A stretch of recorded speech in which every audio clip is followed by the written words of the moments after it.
Hi, Dr. Larry Altshuler here. Back talking to you about healthcare and healthcare reform. Telling you things that you won't hear in the media, you certainly won't hear from the politicians. Now, in my previous video, I talked about two provisions of the Affordable Care Act to try to improve the quality of healthcare, and how those provisions are not going to work because they're very self-defeating. In this video, I'm going to talk to you about another provision which is even worse and is really going to be harmful. That provision refers to value-based purchasing. Now, what that means is looking at the value of a medical intervention. In other words, paying for tests or procedures or treatments that have more value, that actually improve outcome, improve the quality of health care. Now, this is not a new idea. In fact, it's been done before, and unfortunately, it has failed miserably. What it was known as was pay for performance, in which the government set up certain measurements, several dozen measurements for doctors to follow, and if they followed them and satisfied what the government wanted, they would be rewarded and get bonus money. Well, there were 150 of these programs over the last 20 years. None of them improved quality of health care, and none of them decreased health care costs. And that was for two main reasons. Number one was that the measures that were used by the government were not good measures. They weren't the ones that really translated to better outcomes, better quality of health care.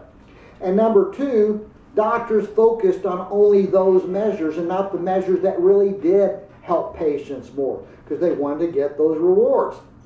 For those two reasons, they failed miserably. But here the Affordable Care Act comes, again, using value-based purchasing. But this time they're going to do it differently. In their wisdom, they're not going to reward doctors, they're going to punish doctors. They feel that that's the better way to penalize doctors. And what they're going to do is they're going to take some money from doctors that are owed the doctors for services rendered and keep part of that money to the end of the year.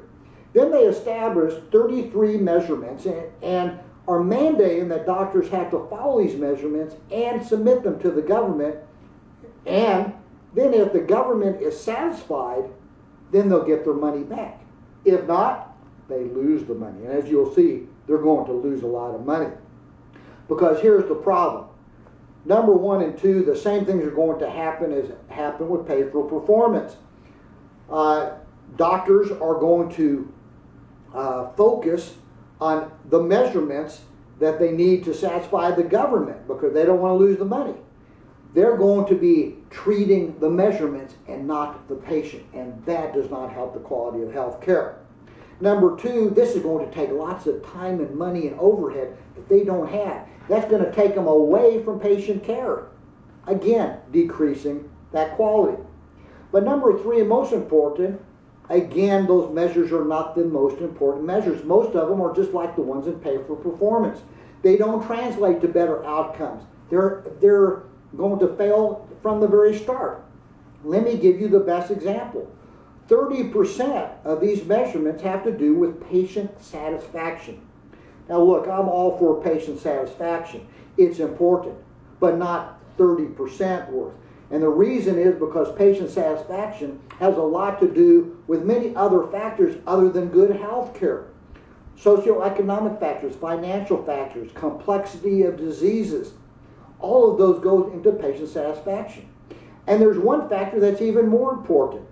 A recent study just came out about a month and a half ago that showed that patient satisfaction is directly correlated with high healthcare costs, because patients, to be satisfied, want more tests and more procedures and more treatments.